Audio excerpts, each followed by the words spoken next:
Le silence des tambours, la légende de John F. Kennedy, chapitre 1, l'enfant fragile de Boston, 1917.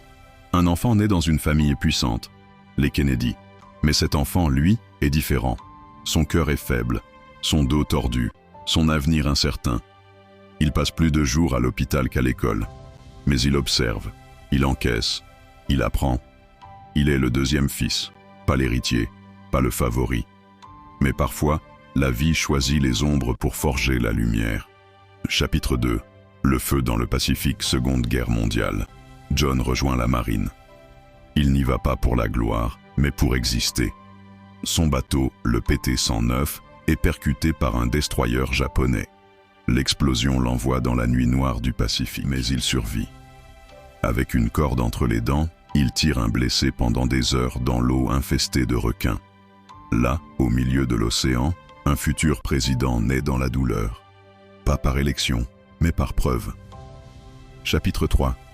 Le fils qui n'aurait jamais dû régner, 1944. Son frère Joe, le brillant, meurt dans une mission suicide. La dynastie Kennedy change de plan. John, le fragile, devient l'espoir. Il entre en politique. Les sourires sont brillants, mais les regards sont sceptiques. Trop jeune, trop faible, trop élégant. Mais il avance. Chaque pas est calculé. Chaque discours est une arme. Chapitre 4. La guerre froide, le sang tiède, 1960. Face à Nixon, il affronte plus que des débats. Il affronte l'histoire. Sa voix calme l'Amérique. Sa présence hypnotise l'écran. Il gagne, d'un souffle.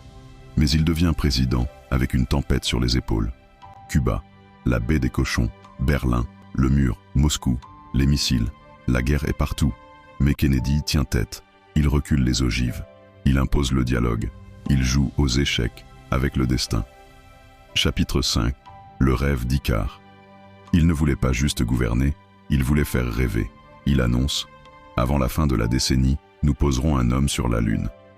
La salle se fige, mais il y croit. Il ne dirige pas un pays, il inspire une génération. Chapitre 6. Le destin à Dallas, 22 novembre 1963. Texas, une décapotable. Un sourire, une ville tendue, puis un bruit, sec, un deuxième, plus fort. Le silence. Le président s'effondre dans les bras de son épouse, le monde s'arrête, la caméra tremble, l'Amérique pleure. Chapitre 7. Camelot est en ruine, mais la légende commence. Kennedy meurt à 46 ans.